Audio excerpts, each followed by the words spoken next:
¿Sabías que 1 de cada 8 hombres será diagnosticado con cáncer de próstata a lo largo de su vida? Es el segundo tipo de cáncer más mortal entre los hombres, y lo más alarmante es que suele desarrollarse de forma silenciosa, sin síntomas evidentes, hasta que ya es demasiado tarde. ¿Cómo prevenirlo antes de llegar a ese punto crítico? Quédate, porque hoy voy a mostrarte 8 señales poco evidentes que podrían alertarte, siendo la última la más frecuente de todas. Tristemente, muchos hombres descubren demasiado tarde que están enfrentando una amenaza silenciosa, el cáncer de próstata. Esto sucede porque, al tratarse de una enfermedad que progresa de manera sigilosa, en muchos casos solo se detecta cuando ya ha avanzado considerablemente, momento en el cual las alternativas de tratamiento se reducen y las posibilidades de recuperación disminuyen de forma notable. Pero hay una noticia alentadora que no podemos ignorar: este tipo de cáncer es uno de los pocos en los que podemos intervenir de manera decisiva, siempre que actuemos con información y rapidez. Si logramos reconocer los signos a tiempo y buscamos ayuda médica adecuada, las chances de sobrevivir son muy elevadas. De hecho, 9 de cada 10 hombres que reaccionan de forma temprana logran superar esta enfermedad. Se trata de un mensaje alentador que destaca lo vital que es mantenerse informado y alerta. Si bien la ciencia aún no ha logrado comprender completamente por qué algunas células de la próstata se vuelven malignas, los avances en el ámbito médico han permitido identificar ciertos factores que elevan el riesgo de padecer esta afección. Uno de los más relevantes es la edad. A partir de los 50 años, las probabilidades de desarrollarla aumentan notablemente. También influyen significativamente nuestros hábitos diarios. El consumo frecuente de alimentos altamente procesados y derivados lácteos, junto con la inactividad física y el exceso de peso, no solo afectan nuestra salud en general, sino que además pueden favorecer la aparición de este tipo de cáncer. A esto se suma el componente genético. Si un familiar cercano como el padre o un hermano ha enfrentado esta enfermedad, las posibilidades de padecerla se duplican o incluso triplican. Por último, es importante considerar los factores ambientales. La exposición continua al humo del cigarrillo o a ciertas sustancias químicas utilizadas en la industria puede generar efectos acumulativos que no deben ser pasados por alto. Lo más alarmante es que, en sus primeras fases, este tipo de cáncer pasa prácticamente desapercibido. Las células cancerígenas pueden estar desarrollándose y reproduciéndose sin provocar señales evidentes. Esto se debe a que, en un inicio, el tumor suele ser de tamaño reducido y su avance es lento. En muchos casos, no se identifica hasta que crece de forma significativa o se disemina a otras zonas del organismo, momento en el cual comienzan a manifestarse los síntomas y el tratamiento se vuelve más complejo. Por suerte, el cuerpo suele darnos indicios cuando algo no funciona bien, y en el caso del cáncer de próstata, muchos hombres llegan a experimentar al menos uno de los 8 signos principales que no deben ser ignorados. Es fundamental estar atentos a estas señales y acudir al médico cuanto antes para obtener un diagnóstico preciso, ya que intervenir a tiempo puede marcar una gran diferencia. Uno de los signos iniciales que pueden manifestarse es la necesidad frecuente de orinar, conocida como poliaquiuria. Por lo general, se considera normal orinar entre 6 y 8 veces al día, y no más de una vez durante la noche. No obstante, cuando la próstata empieza a aumentar de tamaño, ya sea por causas benignas o malignas, muchos hombres experimentan un notable aumento en la cantidad de veces que necesitan orinar, especialmente durante la noche, lo que se denomina nicturia. A esto se le suma la urgencia urinaria, una sensación repentina y difícil de controlar de tener que ir al baño, que puede resultar molesta y alterar la rutina diaria. También es común sentir que la vejiga no se vacía por completo, lo cual puede generar incomodidad constante y una sensación de frustración. Otro signo que suele pasar inadvertido es la dificultad del organismo para distinguir entre la presión rectal provocada por las heces y la generada por una próstata agrandada. Esta confusión puede dar lugar a una sensación de evacuación incompleta, lo que muchos hombres podrían confundir con trastornos digestivos. En etapas más avanzadas, este problema puede desembocar en incontinencia urinaria, donde se producen escapes involuntarios de orina, lo que impacta tanto en la salud física como en el bienestar emocional y la seguridad personal. Aunque estos cambios puedan parecer poco significativos al principio, son indicios importantes que no deben ser pasados por alto. Cada uno representa una oportunidad para prestar mayor atención a nuestro cuerpo y acudir al especialista de forma preventiva, antes de que los síntomas se agraven. Antes de seguir, recuerda darle like si estás disfrutando del video, y suscribirte al canal para recibir los mejores consejos sobre cómo atraer abundancia y prosperidad a tu vida. Sigamos adelante. Un signo que, aunque no es tan común en las primeras fases, requiere una atención especial es el dolor en la región lumbar, en la parte inferior de la espalda. Aunque este malestar suele aparecer cuando el cáncer de próstata ya ha progresado y se ha diseminado a otras partes del cuerpo, sigue siendo uno de los motivos principales por los que algunos hombres llegan a detectar la enfermedad. Esto se debe a que, al avanzar, el cáncer prostático tiende a extenderse hacia la columna vertebral y otros huesos. Esta diseminación provoca un dolor intenso y profundo que, en muchas ocasiones, no mejora ni con descanso ni con analgésicos convencionales. De hecho, el dolor suele ser constante y, en ciertos casos, puede intensificarse durante la noche o al estar en posición horizontal, interfiriendo con el descanso y deteriorando notablemente la calidad de vida. Es fundamental señalar que este tipo de molestia no se asemeja al dolor lumbar común asociado a una mala postura, tensiones musculares o al desgaste propio del envejecimiento. Por el contrario, se trata de una molestia persistente, sin causa aparente y que tiende a intensificarse con el tiempo, convirtiéndose en una señal de advertencia seria que no debe pasarse por alto, sobre todo en hombres mayores de 50 años. En muchos casos, el diagnóstico de cáncer de próstata ocurre precisamente porque los pacientes acuden al médico buscando alivio para este dolor que no desaparece.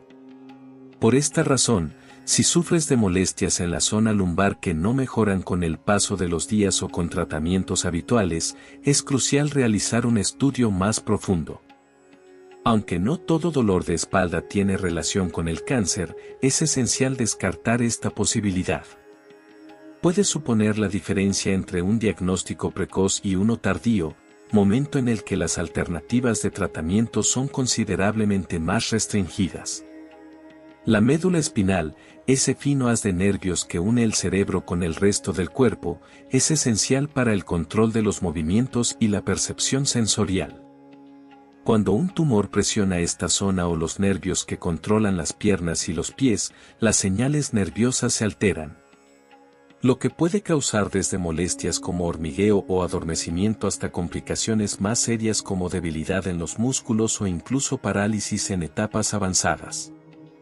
Es fundamental aclarar que no todos los dolores en la espalda o las molestias en las piernas están vinculados al cáncer de próstata.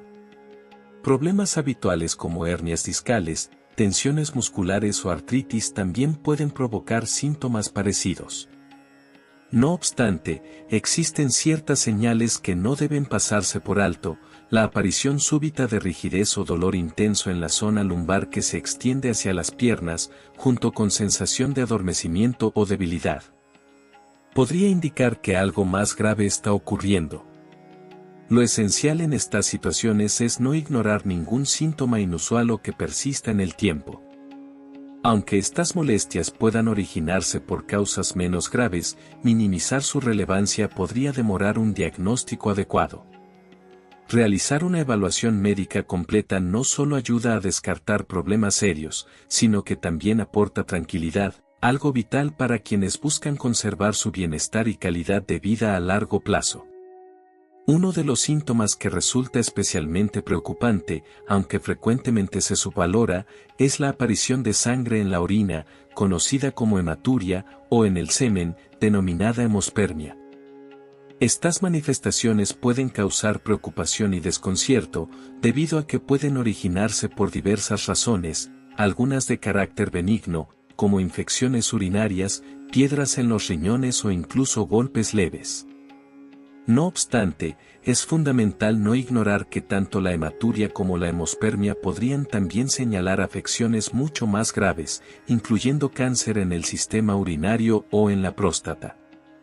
El tono de la orina puede ser una señal relevante. Cuando aparece en colores rojizos, rosados o marrones, puede indicar que algo no está bien. Aunque en algunas ocasiones este cambio de color se debe a alimentos como la remolacha o a ciertos medicamentos, la presencia de sangre en la orina no debe tomarse como una simple casualidad. Siempre debe ser motivo de consulta médica para evitar que un diagnóstico oportuno se pierda. Respecto a la sangre en el semen, si bien en ocasiones está vinculada a infecciones, inflamación prostática o intervenciones previas como biopsias, también puede reflejar un problema más serio. Es fundamental recordar que cualquier cambio en el color de la orina o del semen no debe considerarse normal. Estos signos son indicios claros de que el organismo requiere ser evaluado por un especialista, quien realizará los exámenes necesarios para determinar la causa y proporcionar el tratamiento adecuado. Aunque estas condiciones no siempre significan la presencia de cáncer, la precaución es fundamental. Desestimar la aparición de sangre en la orina o el semen puede retrasar el diagnóstico de una afección grave, por lo que acudir a una consulta médica de manera oportuna es siempre la mejor decisión. ¿Alguna vez has experimentado alguna molestia al orinar, como una sensación de ardor o dolor constante? Si es así, no lo ignores. Este síntoma puede ser una alerta de que algo no está bien en tu salud, especialmente en relación con la próstata. El dolor o ardor al orinar es uno de los indicadores más frecuentes de inflamación o infección prostática, y aunque no siempre esté vinculado con cáncer, es crucial prestarle atención. A medida que la próstata aumenta de tamaño, puede ejercer presión sobre la uretra, dificultando el flujo de la orina y provocando esa sensación de quemazón o molestia al orinar. En situaciones más graves, cuando existe cáncer de próstata, el dolor al orinar puede intensificarse. Esta molestia suele ser incómoda y puede agravarse con el paso del tiempo, y si no se trata, podría ocasionar problemas serios. Además, este signo comúnmente se presenta junto con otros síntomas, como la necesidad constante de ir al baño o la sensación de no vaciar completamente la vejiga. Si sientes dolor o ardor al orinar, es fundamental que consultes con un especialista lo antes posible. No demores, ya que identificar el problema en etapas tempranas es clave para recibir un tratamiento eficaz y menos agresivo. La eyaculación dolorosa es un síntoma que comúnmente se relaciona con trastornos prostáticos, como infecciones o inflamaciones, aunque también puede constituir una señal inicial de cáncer de próstata. El dolor durante la eyaculación suele manifestarse como una sensación de presión o molestia en la región pélvica o en la uretra, y en ciertas ocasiones puede extenderse a otras áreas, como los testículos o la zona lumbar.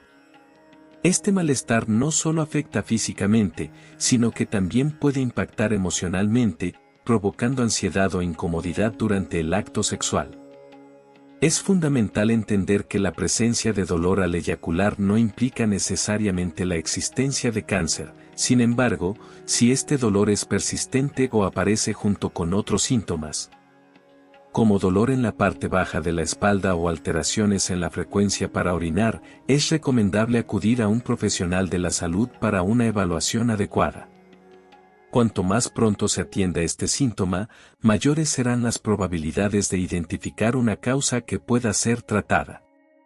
Si se trata de un indicio de cáncer de próstata, un diagnóstico precoz puede ser determinante para las alternativas terapéuticas y para preservar la calidad de vida a largo plazo. ¿Has notado que estás perdiendo peso sin motivo aparente o que te sientes agotado constantemente, incluso tras haber descansado? Estos síntomas pueden ser más importantes de lo que crees, sobre todo en el contexto de un cáncer de próstata avanzado. La pérdida de peso sin explicación, junto con un cansancio profundo, son señales que alertan que el organismo está enfrentando una enfermedad más seria. En el caso del cáncer de próstata, cuando las células malignas se diseminan, pueden impactar otros órganos y sistemas, causando un cansancio generalizado y un desgaste físico que no se explica por razones habituales como el estrés o una alimentación deficiente. Además, la fatiga no se reduce simplemente a sentirse agotado, es una sensación profunda de debilidad que no mejora con el reposo. Esta falta de energía, junto con la pérdida de peso sin que haya una intención consciente, puede indicar que el cáncer está afectando funciones vitales del cuerpo. Si presentas estos síntomas, es crucial que no los pases por alto y busques atención médica para un diagnóstico certero. Mientras antes se identifique la causa, mayores serán las posibilidades de un tratamiento efectivo y de prevenir complicaciones graves que puedan perjudicar tu bienestar. Si este contenido te resultó útil, no olvides compartirlo con otros. Y prepárate para nuestro próximo video, donde revelaremos 8 alimentos que podrían estar influyendo negativamente en la salud de tu próstata, además de enseñarte cómo cuidar tu bienestar de forma fácil y efectiva. Haz clic ahora y comienza a tomar decisiones informadas sobre tu salud. Tu futuro está en función de las acciones que realices hoy. Nos vemos en la próxima. Hoy, una vida valiosa se ha apagado. Alguien que hasta ayer parecía gozar de buena salud, ha desaparecido de forma repentina y definitiva. ¿No nota usted algo inusual en este momento? ¿Problemas digestivos, molestias esporádicas en la espalda, cansancio persistente? A lo largo de mis 45 años como médico, he acompañado a numerosos pacientes, pero hay una pregunta que siempre me impacta profundamente, una frase que he escuchado incontables veces: doctor, si hubiera acudido antes, ¿habría tenido alguna posibilidad?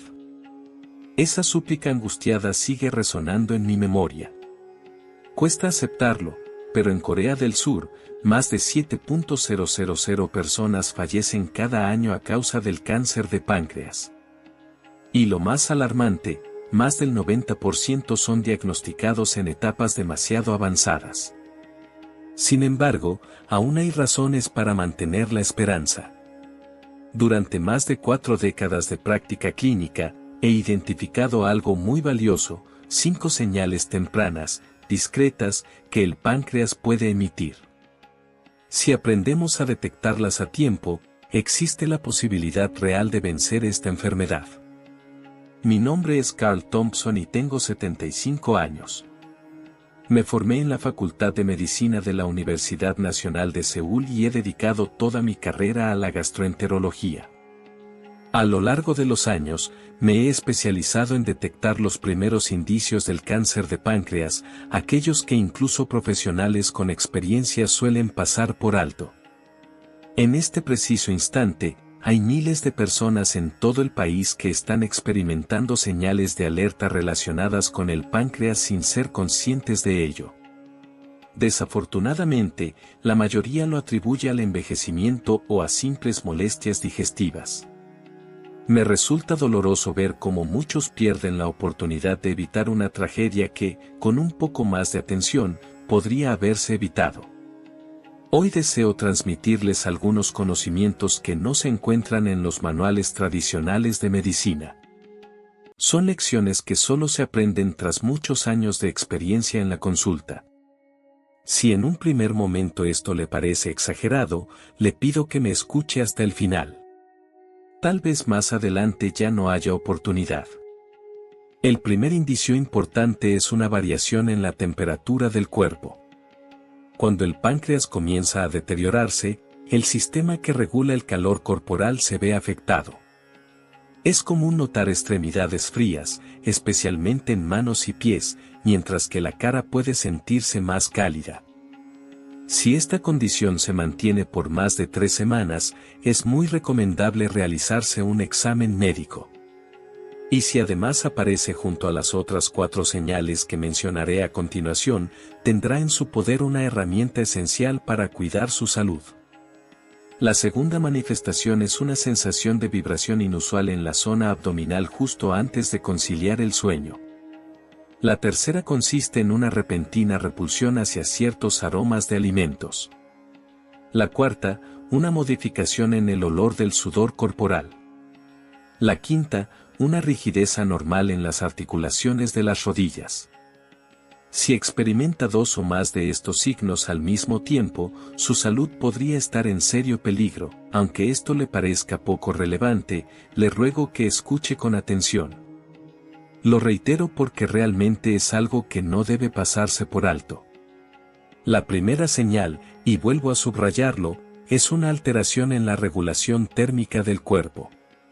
Muchos lo atribuyen simplemente al envejecimiento o a problemas de circulación, pero tras 45 años de trayectoria profesional, he identificado una relación evidente: cuando el páncreas empieza a fallar, se ve comprometido el sistema nervioso autónomo, lo cual genera un desajuste significativo en la capacidad del organismo para controlar su temperatura interna. Los signos son particularmente intensos entre las 10 de la noche y las 2 de la madrugada, extremidades frías, como manos y pies, junto con sensación de calor en la cara y el cuello. Si esta situación se presenta al menos 3 veces por semana y se extiende por más de 3 semanas, es fundamental consultar al médico de inmediato. Sorprendentemente, estas variaciones de temperatura no se detectan con un termómetro habitual. La temperatura externa puede parecer normal, pero ya existen alteraciones internas peligrosas. El páncreas es responsable de la producción de enzimas digestivas y del control del azúcar en la sangre. Cuando este órgano falla, los vasos sanguíneos se contraen y se dilatan de forma irregular, disminuyendo el flujo sanguíneo hacia las extremidades. Como consecuencia, las manos y pies se enfrían. El sistema nervioso central intenta compensar esta situación, generando calor en la parte superior del cuerpo. Antes de seguir, recuerda darle like si estás disfrutando del video, y suscribirte al canal para recibir los mejores consejos sobre cómo atraer abundancia y prosperidad a tu vida. Sigamos adelante. Aunque muchas personas atribuyen estos síntomas a la edad o al estrés, más del 85% de mis pacientes con cáncer de páncreas han presentado este desequilibrio térmico. Importante, estos síntomas no son comparables a los de la menopausia, no se presenta sudoración intensa, aunque sí se experimentan oleadas de calor, ni se parecen a trastornos circulatorios. Dado que los tratamientos con calor no ofrecen alivio, ni a afecciones cardíacas, ya que no se observa taquicardia ni dificultad respiratoria. Si notas estas señales, comienza a tomar tu temperatura corporal a la misma hora cada día. Mide la temperatura en la frente y en las puntas de los dedos diariamente. Pon especial atención al periodo que va de 2 a 3 horas después de las comidas, ya que podría indicar un problema en el funcionamiento del páncreas. Si antes no prestabas atención a estas manifestaciones, empieza a hacerlo desde hoy. La segunda señal de advertencia es una leve vibración en la zona abdominal antes de acostarte. Este es un síntoma que casi siempre se pasa por alto, pero si lo ignoras ahora, podrías perder la única oportunidad de detectar la enfermedad en sus etapas iniciales. Muchas personas confunden esta vibración con el movimiento intestinal habitual o con el proceso digestivo. No obstante, mi experiencia acumulada a lo largo de los años señala que cuando un tumor comienza a desarrollarse en el páncreas, este ejerce una presión microscópica sobre los nervios y vasos sanguíneos cercanos, generando un patrón de vibración particular.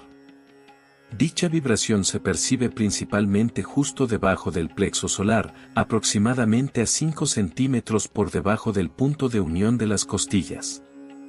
Al estar acostado en silencio, es posible sentir una especie de vibración interna, como si un teléfono móvil estuviera temblando dentro del abdomen, Un temblor sutil e irregular que generalmente dura entre 10 y 30 segundos, desaparece y vuelve a aparecer después de 1 o 2 minutos. Esta sensación no está relacionada con el movimiento normal del intestino, de hecho, cuando se está en ayunas, la vibración se hace más notoria. Una característica distintiva de este temblor es que no cesa al aplicar presión. Si fuera el intestino, la presión reduciría el movimiento, pero en el caso del páncreas y sus vasos, esta vibración no depende de estímulos externos. Esto ocurre porque el tumor altera la circulación sanguínea, causando un flujo irregular dentro de los vasos. Este fenómeno se manifiesta con mayor claridad entre 3 y 4 horas después de la cena, cuando la digestión ya ha concluido y el intestino se encuentra en reposo. Es en ese momento cuando este tipo de vibración puede percibirse con mayor nitidez. Desafortunadamente, muchas personas lo atribuyen al estrés o a la fatiga. Sin embargo, si estas vibraciones se presentan más de 4 veces por semana y persisten por más de 2 semanas, es crucial acudir a un especialista cuanto antes. Si notas que la intensidad o la frecuencia de la vibración aumenta, no postergues la consulta médica. Para identificar este síntoma con exactitud, recuéstate en un lugar tranquilo adoptando una postura cómoda. Respira profundamente, mantén el aire unos segundos y enfoca tu atención en la parte baja del abdomen. Coloca las manos a unos 5 centímetros por debajo del plexo solar y observa durante 5 minutos. Es posible que percibas pequeñas variaciones que antes no habías notado. Si además de esta vibración experimentas un desequilibrio en la temperatura corporal, esto es una señal muy grave. La combinación de estos síntomas no es casualidad, sino una alerta clara que tu cuerpo te está enviando. Quizás algunos consideren que repito lo mismo, pero insisto porque estamos hablando de algo que puede ser cuestión de vida o muerte, y eso debe recordarse una y otra vez. La tercera señal consiste en una aversión repentina hacia el olor de ciertos alimentos. Imagina que, de repente, esos platillos que siempre te habían gustado comienzan a causarte rechazo. Esto sucede sobre todo con comidas grasosas, carnes o el olor del pescado. Muchas personas piensan que es simplemente un cambio en sus preferencias o algo normal por el envejecimiento, pero he observado numerosos casos donde esta alteración estaba vinculada directamente al páncreas.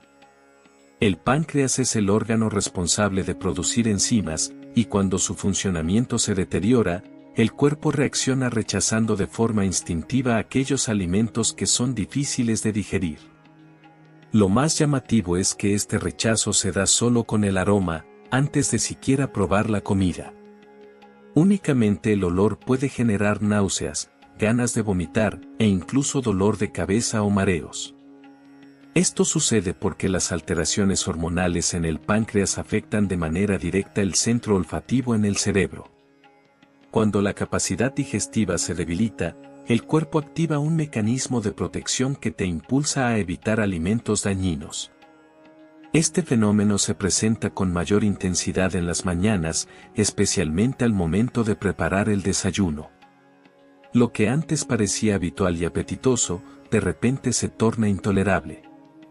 Esta reacción no se limita solo a 1 o 2 alimentos, inicialmente puede manifestarse como rechazo hacia comidas grasosas, pero con el tiempo se extiende incluso a los platos caseros más habituales. Muchas personas atribuyen esta situación al estrés o a la depresión, sin embargo, no se debe pasar por alto la posible implicación del páncreas. Cuando la aversión a la comida se combina con alteraciones en la temperatura corporal o con vibraciones en la zona del abdomen, es una señal que merece gran atención. Si estos síntomas persisten por más de 2 semanas y se acompañan de pérdida de peso, es fundamental consultar al médico sin demora. Es crucial evitar forzar la alimentación. Preste atención a su cuerpo, pues nuestro organismo tiene una sabiduría sorprendente y nos alerta con anticipación cuando algo no está funcionando correctamente. La cuarta señal consiste en una modificación en el aroma del sudor. Puede que a algunas personas les resulte extraño, pero les pido que presten atención hasta el final. El olor corporal no es únicamente un asunto de limpieza personal, también es un indicador significativo del estado de salud. Cuando el páncreas presenta dificultades, se ve afectada la eliminación de toxinas en la sangre, lo cual modifica la composición del sudor. Entonces surge un olor particular, dulce, ácido, y en ocasiones con un toque metálico. Esto sucede debido a cambios en la producción de insulina. Si los niveles de glucosa son inestables, el cuerpo comienza a descomponer las grasas, produciendo una sustancia llamada cetona. Justamente esta sustancia es la responsable del característico olor dulce en el sudor. Lo que resulta aún más relevante es que al principio ese aroma es percibido principalmente por otras personas. Los familiares empiezan a notar un olor extraño y solicitan que la persona se duche con mayor frecuencia. Este olor se presenta incluso sin realizar actividad física o sin que haga calor, permaneciendo constante, y aunque uno se lave, vuelve a aparecer luego de unas horas. No se trata de un problema cutáneo, sino de una alteración en la composición sanguínea, y ninguna limpieza externa puede eliminarlo.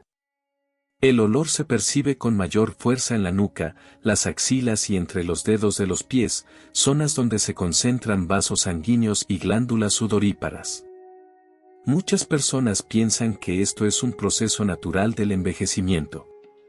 Sin embargo, si el olor cambia de manera repentina y, en especial, si toma un matiz dulce y se mantiene por más de 2 semanas, debe considerarse un motivo de alerta. Cuando se presenta junto con otros síntomas, es una señal clara de que es necesario hacerse un análisis de sangre. Es esencial revisar los niveles de azúcar, cetonas y enzimas del páncreas. No dude en consultar directamente a sus familiares o personas cercanas si han notado alguna variación en su olor corporal, ya que en ocasiones son ellos quienes advierten cambios que usted no detecta. La quinta y última señal de alerta es una rigidez poco común en las articulaciones de las rodillas. Este es uno de esos indicios que rara vez se relacionan con el páncreas. Generalmente, cuando hay molestias en las rodillas, se piensa inmediatamente en el envejecimiento o en la artritis.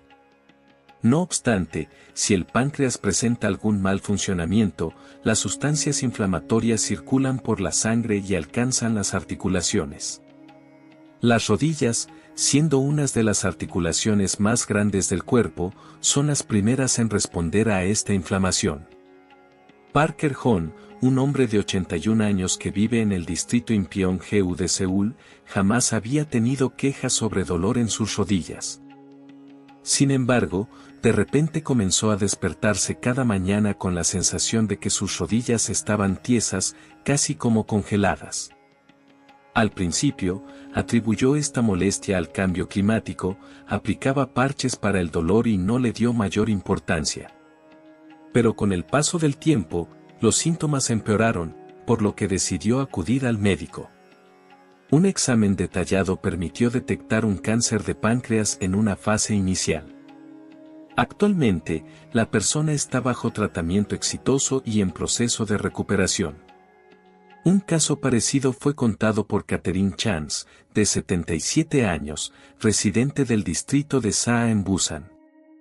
Ella tenía dificultad para subir escaleras debido a una rigidez en las rodillas. Durante mucho tiempo creyó que se trataba de artritis común, pero al manifestarse otros síntomas decidió hacerse un chequeo pancreático, que confirmó la enfermedad en una etapa temprana. Gracias a este diagnóstico, los dolores en las rodillas desaparecieron y su estado de salud mejoró. Esa rigidez se distingue del dolor típico provocado por la artritis. En esta última, el malestar se intensifica al moverse, mientras que en los trastornos pancreáticos, la sensación de rigidez puede presentarse incluso estando en reposo. Este malestar es particularmente notorio por la mañana al despertar. Las rodillas se sienten rígidas y se requiere entre 10 y 15 minutos para recuperar la movilidad habitual. Además, este síntoma no cambia según el clima, manifestándose tanto en días fríos como en soleados. resulta preocupante si la rigidez surge simultáneamente en ambas rodillas.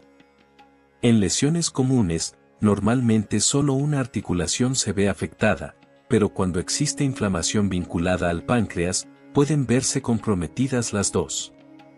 Si este cuadro persiste por más de 2 semanas y se presentan otros síntomas asociados, es fundamental consultar a un especialista cuanto antes. Quizás algunos consideren que todo esto es solo una suposición, pero no hay que olvidar que el avance médico se ha basado siempre en observaciones minuciosas. Y ahora lo más relevante, ¿qué pruebas realmente permiten identificar la enfermedad en su fase más temprana? Los análisis rutinarios que se realizan en los hospitales suelen diagnosticar el cáncer de páncreas cuando ya está bastante avanzado. Sin embargo, el protocolo de detección precoz que desarrollé a lo largo de 45 años posibilita reconocer incluso las modificaciones más sutiles. La primera prueba que debe llevarse a cabo es un análisis sanguíneo especializado. Los marcadores tumorales convencionales, como K19-9 o SEA, resultan útiles, pero no son suficientes. Sugiero evaluar enzimas específicas como la elastasa 1 y la quimotripsina, además de marcadores inflamatorios tales como la PCR, proteína C reactiva, y la VSG, velocidad de sedimentación globular. Estos parámetros facilitan la identificación de cambios iniciales en el funcionamiento del páncreas. Jackson Smith, un hombre de 79 años que vive en el distrito Sogu de Daejeon, se realizó este examen y logró identificar cambios tempranos que no se evidenciaron en otras pruebas. Gracias a esto, se descubrió un pequeño tumor y se inició el tratamiento en una fase muy inicial. El segundo procedimiento relevante es la ecografía endoscópica. Mientras que una ecografía convencional no permite visualizar con claridad la estructura del páncreas, la versión endoscópica acerca el dispositivo mucho más, posibilitando detectar alteraciones de apenas 1 milímetro. De esta forma, Lee Myon, una mujer de 70 años residente en Suwon, se sometió a esta ecografía y se le halló un quiste de 2 milímetros, que ahora se vigila cada 6 meses. El tercer examen consiste en una resonancia magnética especial con contraste, conocida como MRCP. Esta técnica ofrece una imagen detallada de los conductos pancreáticos. Gracias a esta prueba, Chaneman, de 82 años y habitante del distrito Namdong-gu en Incheon, pudo detectar un estrechamiento en el conducto antes de que apareciera un tumor, lo que le permitió comenzar un tratamiento preventivo. Si sientes que insisto repetidamente, es porque trato temas que realmente pueden salvar vidas. Ahora deseo compartir con ustedes algunas estrategias de prevención que realmente son efectivas y que casi nadie conoce. El primer paso consiste en regular el consumo de agua en momentos específicos del día. Existe la creencia popular de que es mejor beber agua de forma constante durante toda la jornada, pero esto no es correcto. Para cuidar el páncreas, es esencial ingerir el 40% del total diario de agua entre las 6 y las 8 de la mañana. Este lapso es fundamental debido a la máxima actividad enzimática, y el organismo requiere líquidos. Añadir una rodaja de limón al agua tibia contribuye a mantener un ambiente alcalino. Chuck Peterson, un hombre de 70 años de Chungcheon, experimentó una notable mejoría en sus niveles enzimáticos luego de solo un año practicando esta rutina. Beber 500 mililitros de agua con limón cada mañana a las 7. En cambio, después de las 9 de la noche es fundamental disminuir considerablemente la ingesta de líquidos. Beber en horas tardías obliga al páncreas a mantenerse activo durante la noche, cuando debería estar en reposo. El siguiente paso consiste en realizar un masaje sobre la zona del páncreas media hora antes de acostarse. Masajea el área situada a unos 5 cm debajo del plexo solar, en dirección horaria, utilizando 4 dedos y ejerciendo una presión moderada durante 3 minutos. Carla Miller, una mujer de 60 años originaria de Changwon, logró eliminar por completo una dispepsia crónica tras 6 meses de aplicar este masaje de forma constante. El tercer aspecto es una técnica respiratoria.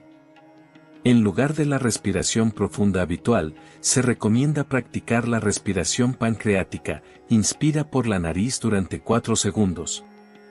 Retén el aire por 7 segundos y exhala lentamente por la boca durante 8 segundos. Repite este ciclo 10 veces. Este ejercicio es especialmente beneficioso cuando se realiza media hora antes de las comidas, pues contribuye a una mejor digestión. Y, sobre todo, lo más importante que quiero transmitir es esto: no pierdas la calma. El cáncer de páncreas no significa una condena inevitable si se detecta a tiempo. Más del 85% de las personas que he atendido en fases iniciales han logrado recuperarse por completo. Desde hoy, te invito a cuidar de tu salud con una nueva actitud y mayor conciencia. ¿Puedes imaginarlo? La verdadera razón detrás de ese aumento abrupto en tu nivel de glucosa en sangre, que te va acercando poco a poco a la diálisis, problemas renales y otras complicaciones severas, podría estar oculta en esos alimentos saludables que consumes diariamente. Esa supuesta dieta ligera y nutritiva que crees estar siguiendo, en realidad podría estar afectando gravemente tu salud metabólica. Y esto no es una exageración. El renombrado especialista japonés en diabetes, el profesor Martin Holmes, con más de 4 décadas de práctica clínica, reveló un dato impactante: más del 80% de los pacientes diabéticos y muchas personas con glucosa elevada, no es que no se esfuercen, sino que han estado haciendo esfuerzos en una dirección equivocada. ¿Te sientes identificado? ¿Eres de los que evita los alimentos grasos y pesados a toda costa, cuida cada porción, pero aún así no logras mejorar tus niveles de azúcar? Soy el profesor Ni, tu compañero de confianza en asuntos de salud. En el día de hoy, vamos a revelar la verdad sobre ciertos invitados frecuentes en tu plato que aparentan ser saludables, pero que en realidad afectan de forma severa tus niveles de glucosa. Comencemos aclarando una pregunta fundamental: ¿qué tan serio es realmente el descontrol del azúcar en la sangre? Muchas personas, especialmente en esta etapa de la vida, tienden a restarle importancia al hecho de tener la glucosa elevada. Creen que simplemente reduciendo el consumo de golosinas es suficiente. Pero amigos, esa es una equivocación muy peligrosa. 1. ¿Qué tan riesgosa es la descompensación del azúcar? Piensa en tus vasos sanguíneos como si fueran tuberías que llevan nutrientes esenciales por todo el cuerpo. El nivel normal de azúcar sería como agua pura que alimenta cada célula. Sin embargo, cuando el azúcar se eleva, el exceso de glucosa permanece en la sangre. De esta manera, nuestra sangre se vuelve una especie de jarabe espeso y pegajoso. ¿Te imaginas qué ocurre si este jarabe circula diariamente por nuestras venas? Es similar a dejar carne fresca sumergida por mucho tiempo en un concentrado de azúcar: se descompone, se deteriora y pierde su vigor. Lo mismo pasa con nuestros órganos. Si los diminutos vasos sanguíneos de los ojos se bloquean, la visión se vuelve borrosa o puede llegar a perderse por completo. Cuando los nervios de los pies sufren daño, experimentamos sensación de adormecimiento. En casos extremos, puede ser necesaria la amputación. Si los riñones se ven afectados por esta sangre densa, se inicia un proceso irreversible que lleva a la diálisis. Y ni hablar del corazón y el cerebro. El azúcar elevado es la principal causa de ataques cardíacos y derrames cerebrales. Déjame hablarte de un buen amigo, el señor Lee, de 65 años, un profesor retirado. Hace una década le detectaron diabetes. Desde ese momento, adoptó un estilo de vida más saludable que el de la mayoría: no fuma ni consume alcohol, mantiene horarios regulares de sueño y vigilia, y su alimentación es muy ligera. Su dieta habitual consiste en arroz blanco o papilla de arroz. Cuando tiene apetito, recurre a un poco de fruta. Creía que así lograría mantener sus niveles de glucosa estables, pero ocurrió lo contrario, su azúcar subía y bajaba sin control, y cada vez se sentía más agotado. El año pasado comenzaron a aparecer los signos clásicos de complicaciones. Visión borrosa al leer. Hormigueo persistente en los dedos de los pies. Estaba frustrado, sin saber qué estaba fallando. Y sé que muchos de ustedes también se sienten confundidos. Hoy vamos a revelar lo que se esconde detrás de ciertos hábitos cotidianos. 2. 5 alimentos saludables que alteran gravemente tus niveles de azúcar en sangre. ¿Cuáles de ellos consumes habitualmente? Presta mucha atención, porque a continuación voy a compartir contigo 5 alimentos que, aunque parecen beneficiosos, en realidad están afectando poco a poco tu salud metabólica. Los presentaré en orden descendente, del quinto al primero. Y el número 1 es tan habitual en nuestra cocina china que casi nunca falta en la mesa. Es el más perjudicial y al mismo tiempo el más subestimado. Antes de seguir, recuerda darle like si estás disfrutando del video y suscribirte al canal para recibir los mejores consejos sobre cómo atraer abundancia y prosperidad a tu vida. Sigamos adelante. Lugar número 5, batata cocida y blanda, incluyendo la asada o en puré. Esto incluye especialmente el puré de batata o la batata al horno. Muchas personas se alegran al oír hablar de este alimento, ya que la Organización Mundial de la Salud lo ha clasificado entre los 10 vegetales más saludables del planeta. Es rico en fibra y se le atribuyen propiedades que promueven una vida larga. Pero aquí es donde se esconde el gran engaño, el problema radica en la manera en que se cocina. Existe un concepto científico conocido como reacción de hidrólisis. Cuando se cocinan alimentos con alto contenido de almidón a temperaturas elevadas durante largos periodos, como el boniato horneado o muy blando, la estructura del almidón se descompone. Y ese almidón modificado se convierte rápidamente en glucosa al entrar al organismo, casi sin requerir digestión. Esto provoca un aumento acelerado del nivel de azúcar en sangre en pocos minutos. De hecho, su índice glucémico puede superar incluso al del azúcar refinado. Un caso concreto, la señora Thompson, una vecina mía, tenía un nivel de glucosa ligeramente alto. Como había oído que el boniato era beneficioso para la salud, comenzó a desayunar todos los días una taza de puré de boniato. ¿El resultado? Al cabo de un mes, su glucosa en vez de disminuir, se elevó. Tras varios estudios, el médico identificó al responsable, el boniato. La señora Thompson se sintió muy decepcionada. Jamás pensó que un alimento considerado saludable pudiera convertirse en su dulce enemigo. Entonces, ¿el boniato es beneficioso o perjudicial? Todo depende de cómo se cocine. Si deseas comer camote, ten presente esta regla: es mejor que esté firme a que esté blando. Mejor consumirlo entero que triturado. Lo ideal es cocinarlo al vapor justo hasta que esté suave, pero conservando cierta firmeza. Además, es importante comer la fruta con su cáscara, ya que de esta forma se mantiene intacta la fibra dietética, lo cual ayuda a retardar considerablemente el incremento del azúcar en la sangre. En cuarto lugar, frutas deshidratadas. Siempre hemos escuchado que comer frutas es beneficioso para la salud. Sin embargo, para quienes deben controlar sus niveles de glucosa, la forma de consumirlas es crucial. El inconveniente está en las frutas secas, que se deshidratan para prolongar su conservación, como las pasas, lichís secos, dátiles rojos secos o mango seco. Estas frutas son verdaderas fuentes concentradas de azúcar. El dicho "la concentración es la esencia" en este caso no es cierto. Piensa en esto: al eliminar el agua durante el secado, lo que queda es una concentración muy alta de azúcar. Con 10 uvas frescas puede que te sientas lleno, pero un puñado de pasas puede incluir entre 20 y 30 unidades. Esto significa que consumes varias veces más azúcar que al comer la fruta fresca, aunque sin la misma sensación de plenitud.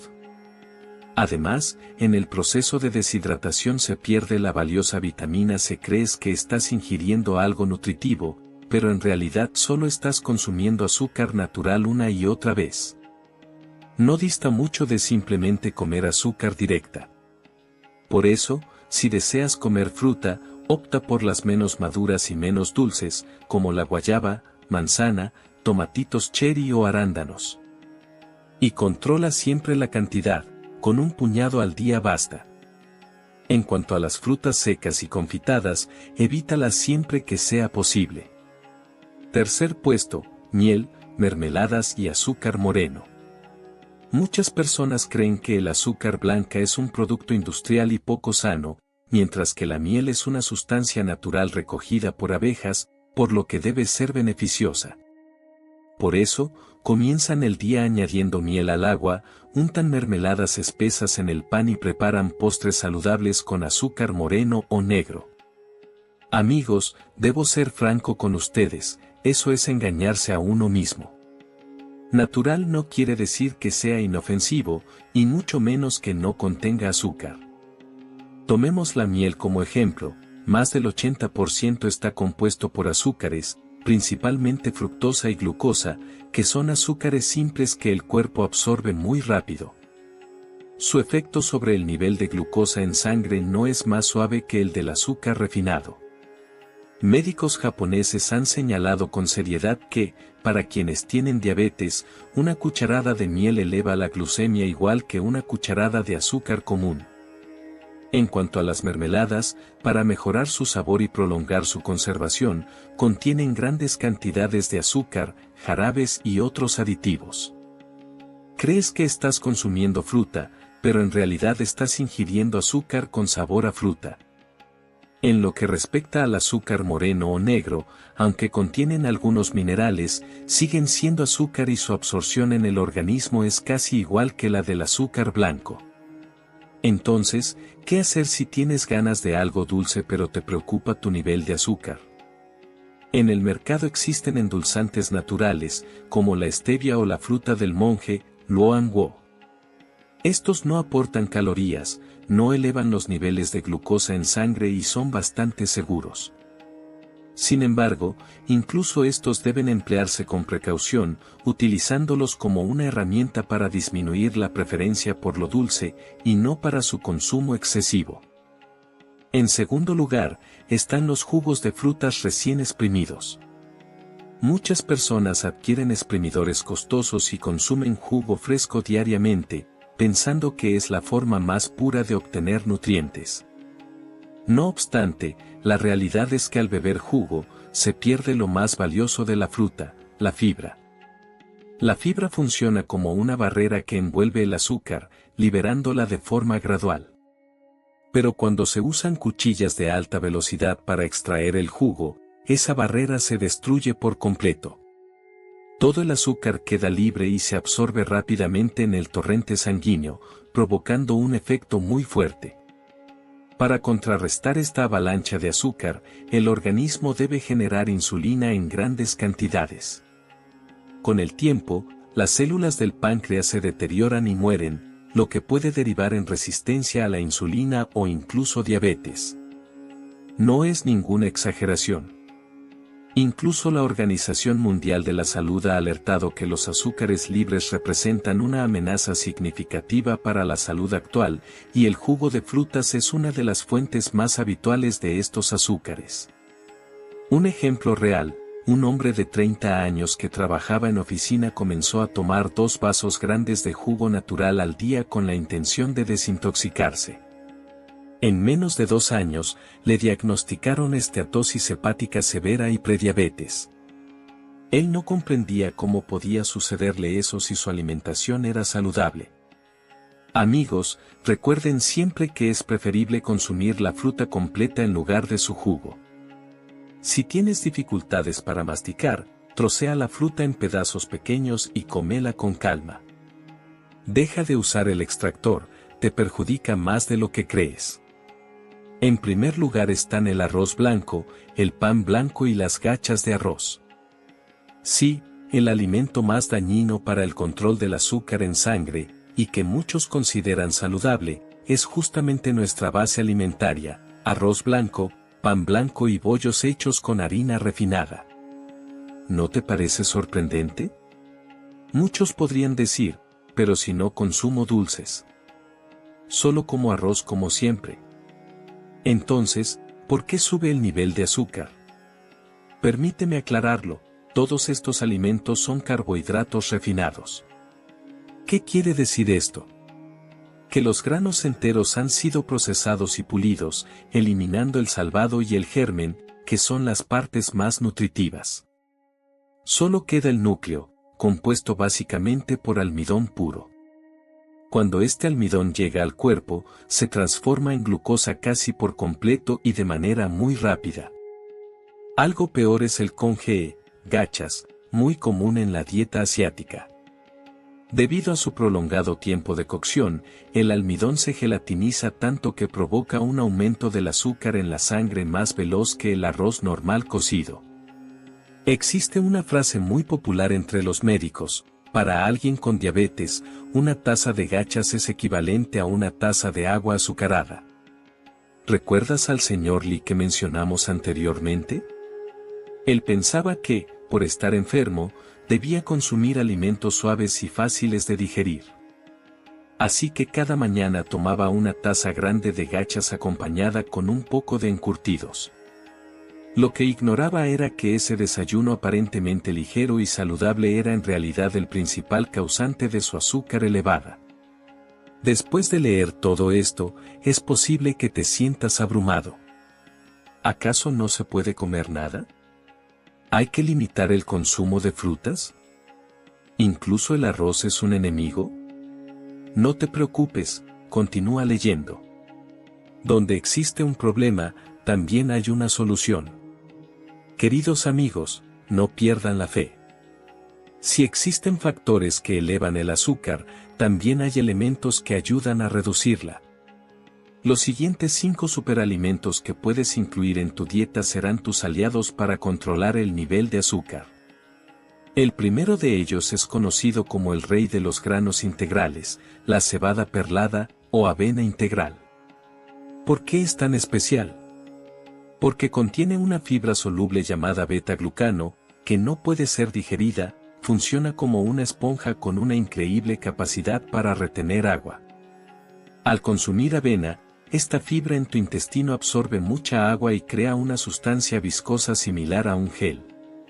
Este gel recubre otros alimentos, sobre todo los carbohidratos, como si los envolviera con una gruesa capa suave. Esto desacelera notablemente el proceso digestivo, lo que hace que el azúcar se libere de forma gradual en la sangre, ayudando a mantener niveles de glucosa estables y sin picos repentinos. Por eso, yo suelo llamar a la avena la cápsula gentil para el control del azúcar en sangre. ¿No te parece una descripción adecuada? La Administración de Alimentos y Medicamentos de Estados Unidos, FDA, incluso ha declarado que la avena sin azúcares añadidos no solo ayuda a controlar el azúcar, sino que también contribuye a disminuir el colesterol y el riesgo de enfermedades del corazón. Para quienes vigilamos la glucosa, es un doble beneficio.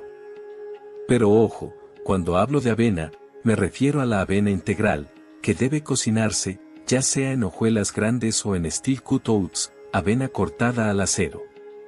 No estoy hablando de esas mezclas instantáneas del supermercado, cargadas de azúcar y crema artificial. Esas son comida basura. No las confundas.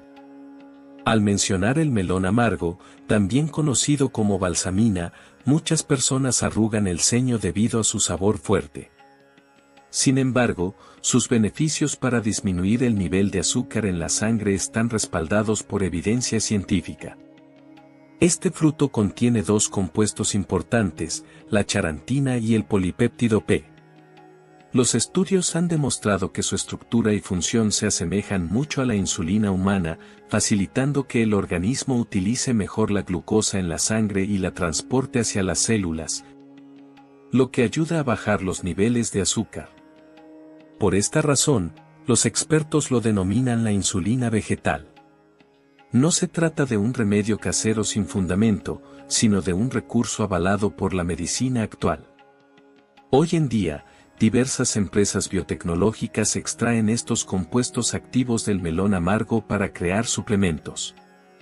Sin embargo, lo ideal es incorporarlo directamente en la alimentación diaria, ya que resulta más natural y seguro. ¿Cómo preservar su efecto para bajar el azúcar? Se aconseja consumirlo crudo o apenas cocido. Evita cocinarlo por mucho tiempo o a temperaturas muy altas. Una opción es preparar una ensalada fría con melón amargo o saltearlo junto con huevo. Son formas sabrosas y saludables de aprovecharlo. Incluir un poco de amargura por el bien de la salud vale totalmente la pena.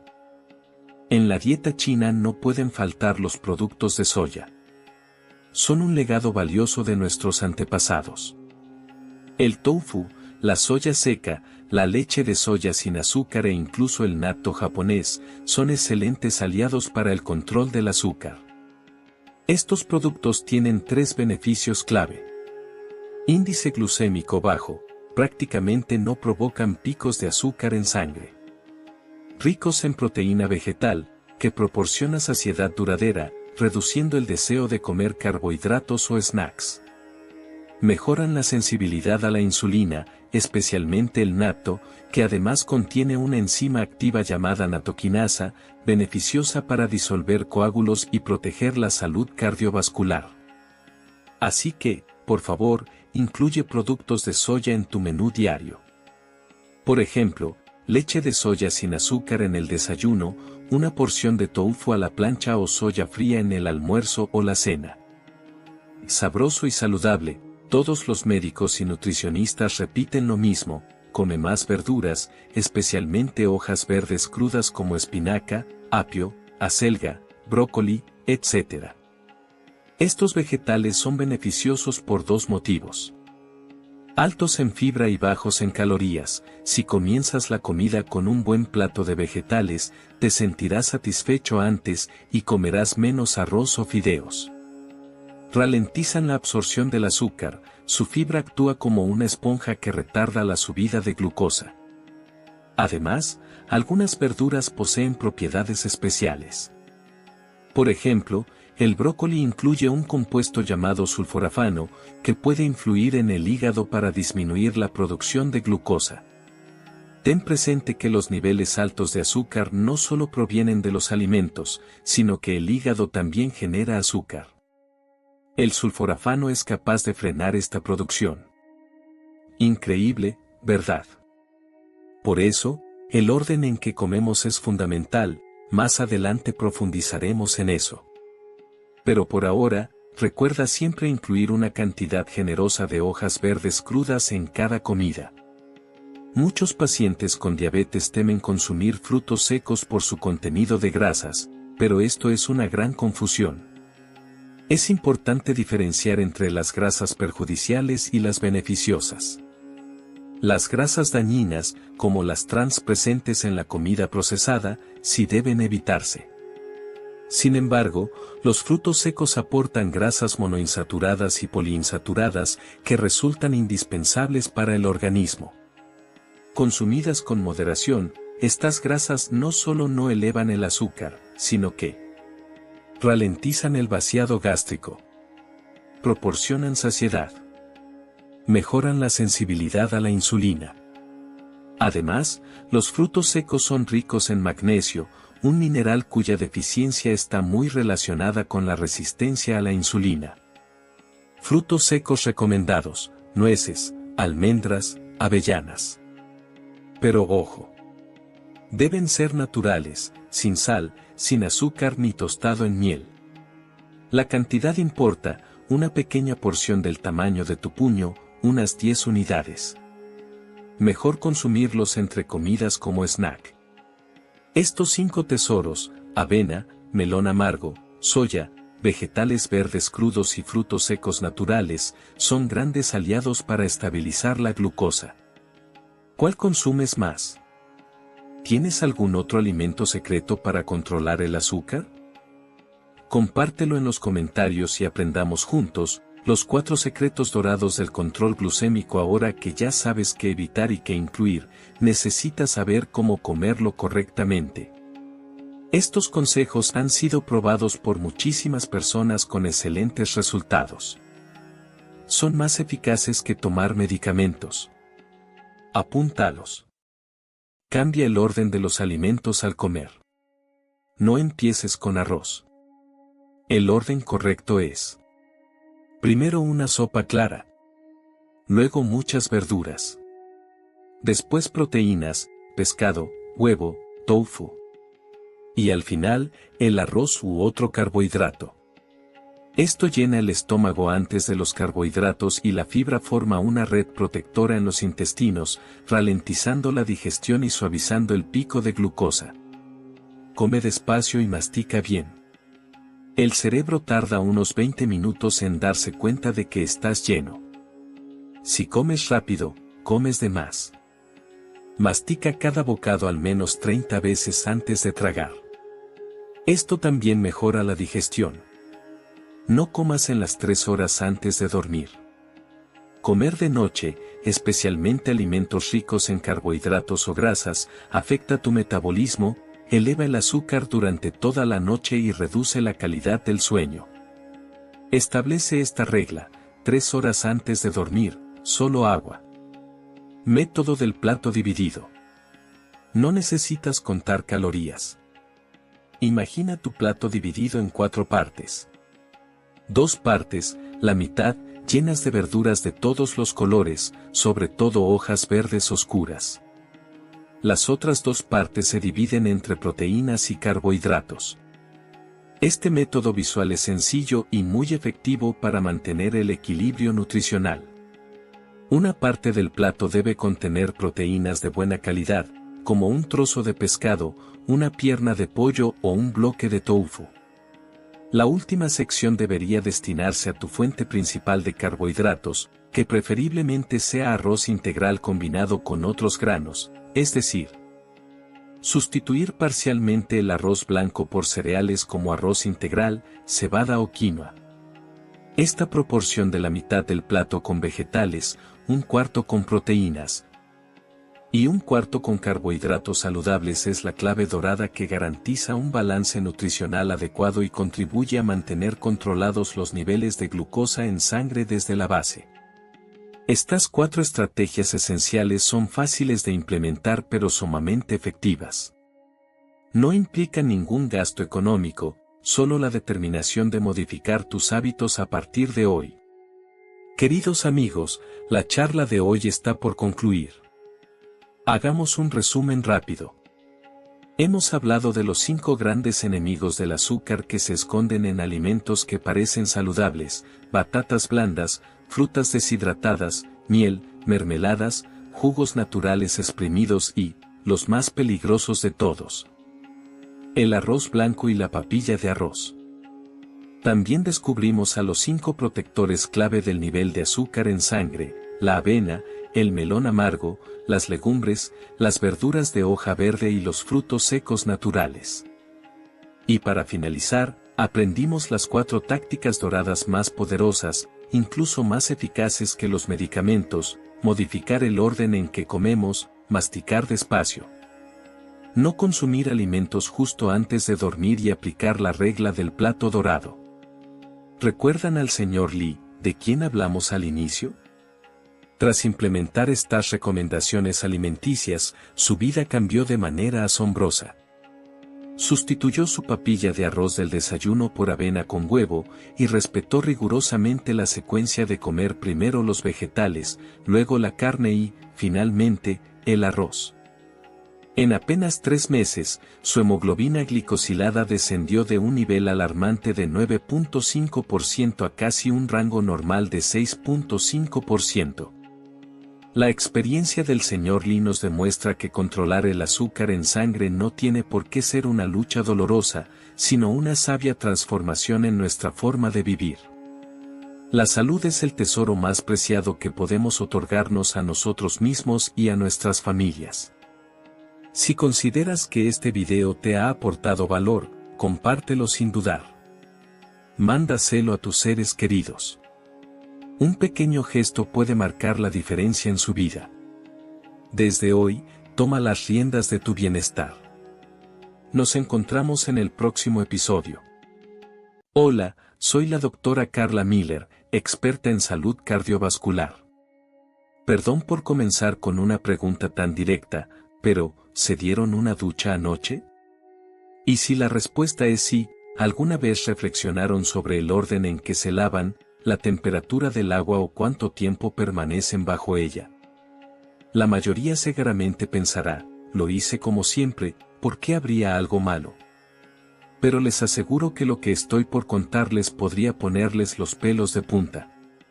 Si están bajo tratamiento para la hipertensión o la diabetes, les pido encarecidamente que presten atención hasta el final. El domingo pasado por la noche, mientras cumplía con mi turno en urgencias, recibimos un caso muy grave. Se trataba de un hombre de 73 años que, mientras se bañaba como de costumbre, perdió el conocimiento de manera repentina y se desplomó. Aunque sus familiares actuaron rápido y llamaron a emergencias, al llegar al hospital ya había sufrido un paro cardíaco. Lo más alarmante es que, en mis 15 años de carrera como especialista en cardiología, he visto este tipo de situaciones con más frecuencia de la que uno imaginaría. De hecho, según los datos del Departamento de Bomberos, solo el año pasado se reportaron 3.247 incidentes relacionados con el baño. De esos casos, un 78% involucraba a personas mayores de 70 años, y lamentablemente, muchas no sobrevivieron o quedaron con secuelas severas. ¿Cómo puede representar un riesgo algo tan habitual como darse un baño? Seguramente muchos de ustedes se estén haciendo esa misma pregunta. La verdad es que bañarse es una acción mucho más delicada y compleja de lo que solemos imaginar.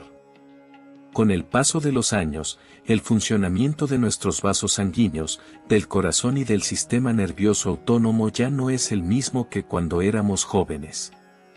Cada vez que recibo pacientes en mi consulta, siempre pienso lo mismo: gran parte de estos incidentes se podrían haber evitado simplemente con un poco de precaución. Durante el invierno, el riesgo aumenta aún más, y lo más impactante es que más del 90% de estos episodios peligrosos se pueden evitar si se modifican algunos hábitos muy simples. Ahora bien, deténganse un momento. ¿No les parece que esta información es fundamental? De esta forma, no se perderán datos valiosos que podrían salvar su vida o la de sus seres queridos. Tómense un instante para hacerlo ahora mismo. Perfecto, entremos en el tema. Vamos a revisar cuáles son esas costumbres en el baño que pueden representar un riesgo real para su salud. Basándome en mis 15 años de experiencia como médica, hoy quiero compartir con ustedes 5 prácticas que los mayores de 70 años deberían evitar por completo al momento de bañarse. Empezamos con la más frecuente de todas, que veo a menudo en urgencias: introducirse de manera repentina en agua muy caliente. ¿Ustedes también se sumergen directamente en la bañera con agua caliente apenas entran al baño? Esto ocurre con mayor frecuencia en invierno, cuando el cuerpo está frío, y muchas personas buscan el calor del agua caliente de inmediato. Sin embargo, a lo largo de mi trayectoria en el campo de la cardiología, he observado que este hábito es una de las principales causas de paros cardíacos repentinos durante el baño. Cuando un cuerpo enfriado se introduce bruscamente en agua con temperaturas superiores a los 42 grados, se generan reacciones intensas en el organismo. Los vasos sanguíneos se expanden rápidamente, lo que provoca una caída abrupta de la presión arterial, y el corazón se ve obligado a trabajar con más intensidad para compensar ese cambio. Les comparto un caso real que atendí personalmente. El invierno pasado, un hombre de 69 años fue trasladado a urgencias. Había pasado el día cuidando a su nieto bajo temperaturas muy bajas, y al regresar a su hogar, entró sin demora en una bañera con agua caliente. Se desmayó. Afortunadamente, su familia lo encontró a tiempo y logró recuperarse sin consecuencias mayores, pero la situación fue sumamente delicada. Siempre les explico esto a mis pacientes: cuando el cuerpo está expuesto al frío, los vasos sanguíneos se contraen para conservar el calor interno. Si de repente nos sumergimos en agua caliente, la temperatura de la piel sube rápidamente y los vasos se dilatan de forma abrupta. Esto puede causar una caída en la presión arterial de entre 20 y 30 puntos. Por ejemplo, si su presión habitual es 130, podría descender de inmediato a menos de 100.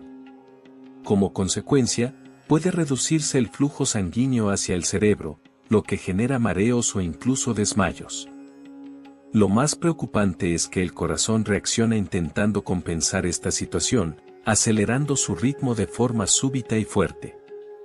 Un corazón que normalmente late unas 70 veces por minuto puede aumentar a más de 100 latidos, lo que podría desencadenar arritmias. Antes de seguir, recuerda darle like si estás disfrutando del video y suscribirte al canal para recibir los mejores consejos sobre cómo atraer abundancia y prosperidad a tu vida. Sigamos adelante. Ahora les voy a compartir un método seguro que siempre recomiendo. Lo más recomendable es hacerlo de forma paulatina. Comience mojando lentamente los pies con agua tibia, luego continúe con los tobillos, las pantorrillas, los muslos y la cintura, permitiendo que el cuerpo se adapte poco a poco. Inicie con una temperatura alrededor de 37 a 38 grados, que es tibia, y aumente gradualmente conforme el cuerpo lo vaya aceptando. Lo ideal es que este proceso tome entre 5 y 10 minutos para alcanzar la temperatura deseada. En especial durante el invierno, es fundamental precalentar el baño.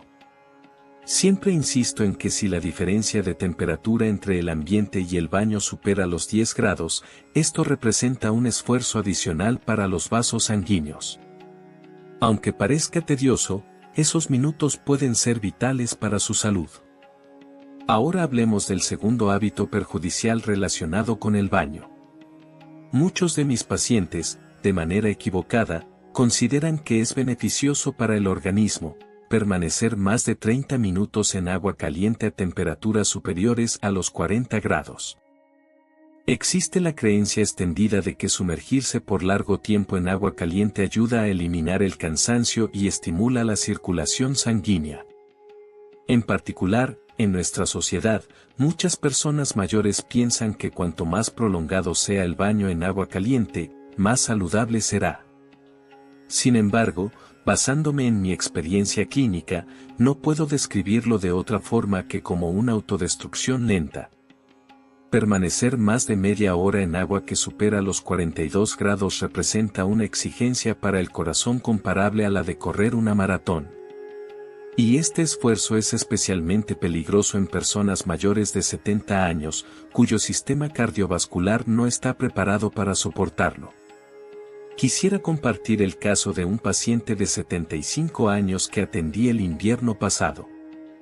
Pasó más de una hora dentro de una bañera con agua caliente en un baño público y, repentinamente, perdió el conocimiento. Aunque el propietario del lugar llamó al servicio de emergencias, cuando el paciente llegó al hospital ya estaba sufriendo un infarto agudo de miocardio. Su familia comentó: solo se bañó como de costumbre, pero precisamente esa rutina fue lo que desencadenó el problema. Siempre les aclaro a mis pacientes que, al estar demasiado tiempo en agua caliente, la temperatura corporal continúa elevándose. Puede aumentar desde los 36,5 grados centígrados normales hasta superar los 38 grados centígrados. Para disipar ese exceso de calor, el cuerpo comienza a sudar intensamente, lo que provoca una pérdida considerable de líquidos y electrolitos. Cuando el cuerpo se deshidrata, la sangre se vuelve más densa. Esto hace que su viscosidad aumente, lo que favorece la formación de coágulos. En esas condiciones, el corazón debe trabajar con mayor intensidad para hacer circular esa sangre espesa por todo el organismo. Lo más preocupante es la alteración en la presión arterial. Permanecer demasiado tiempo en agua caliente provoca una dilatación constante de los vasos sanguíneos, lo que puede hacer que la presión baje entre 20 y 40 puntos respecto a su valor habitual. A continuación, quiero compartir la manera segura de bañarse que suelo sugerir a mis pacientes. En personas mayores de 70 años, la permanencia en la bañera no debe superar los 15 a 20 minutos. La temperatura ideal del agua debe situarse entre 38 y 40 grados, es decir, apenas de 1 a 3 grados por encima de la temperatura corporal. También es fundamental salir del agua por breves periodos para descansar. Lo que aconsejo es alternar entre 5 minutos de inmersión y 3 minutos de reposo. En mis consultas, siempre recalco que hay señales que no deben ignorarse. Si durante el baño siente mareos, náuseas, latidos acelerados, falta de aire o sudoración fría, debe salir inmediatamente del agua. Estos síntomas son advertencias que el cuerpo emite. Algunos me comentan, pero si me baño tan poco tiempo, no llego a relajarme. Mi respuesta siempre es la misma: priorizar la seguridad es más importante que la sensación momentánea de bienestar. Si lo que desea es entrar en calor, es mucho más seguro y efectivo permanecer en un lugar templado tras el baño o realizar ejercicios de estiramiento suaves. Ahora quiero hablarles sobre el tercer hábito peligroso vinculado al baño. Este es un motivo que me llamó mucho la atención durante mi trabajo en urgencias: no tomar agua antes ni después de bañarse. Muchas personas piensan, si ya estoy sumergido en agua, ¿para qué beberla?, o creen erróneamente que beber agua tras el baño enfría el estómago. Sin embargo, después de 15 años dedicados a la cardiología, he comprobado que esta creencia es realmente riesgosa. Durante el baño, el cuerpo pierde más líquidos de lo que normalmente imaginamos. Un baño de 15 minutos puede ocasionar la pérdida de alrededor de 500 mililitros, equivalente a una botella de agua. Si el baño dura más de media hora, la pérdida puede superar el litro de líquido. Algo que observo con frecuencia en mis pacientes mayores es que, al envejecer, disminuye la capacidad para percibir la sed.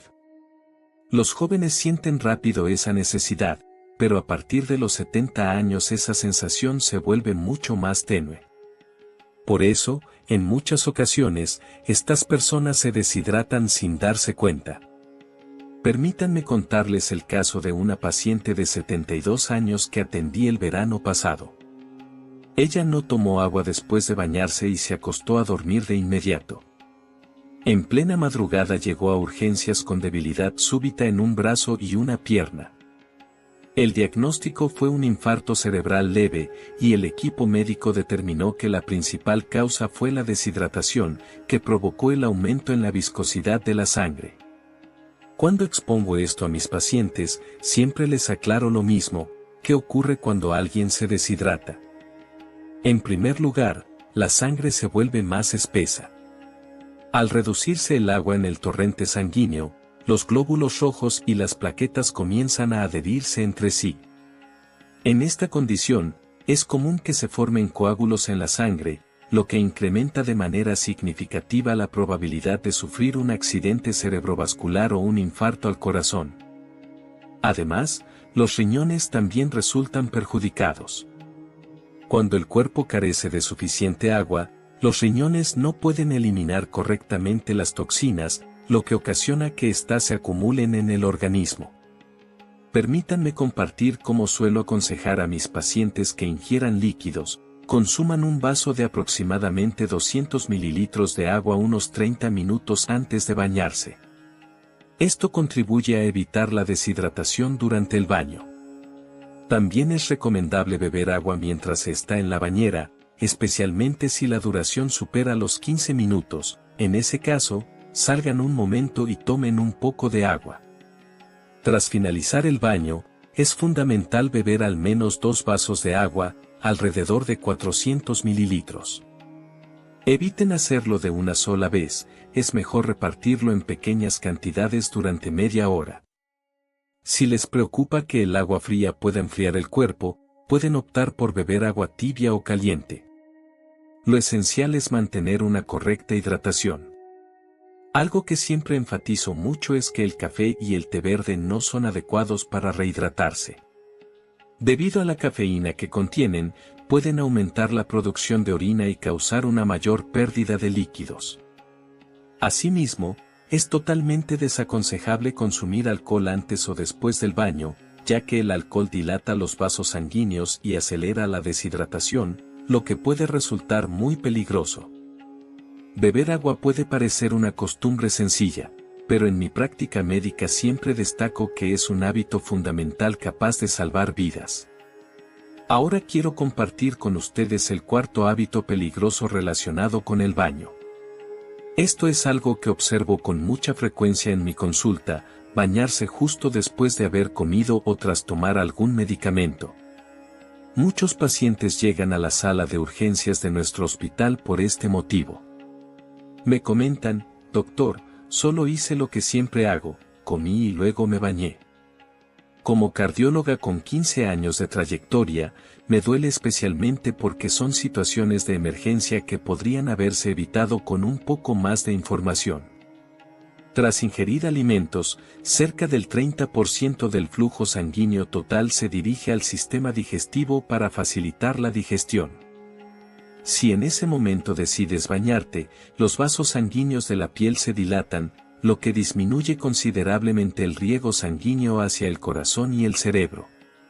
Un problema aún más serio ocurre cuando se combinan estos efectos con la toma de medicamentos.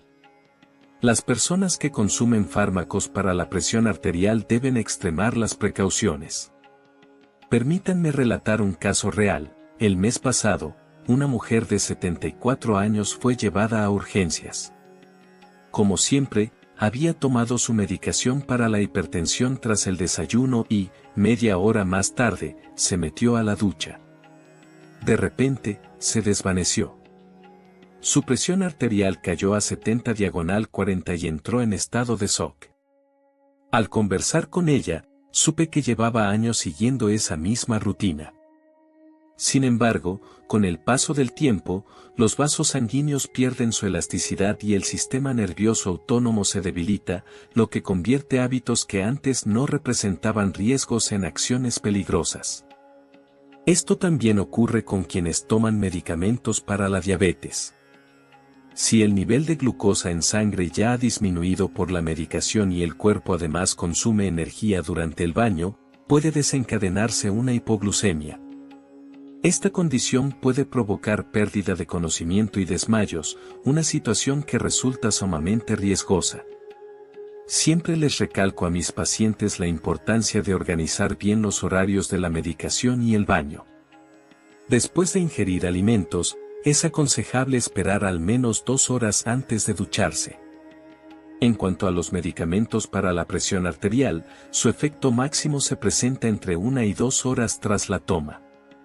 Por esta razón, lo más seguro es bañarse antes de administrarlos o esperar unas 3 horas después de haberlos consumido.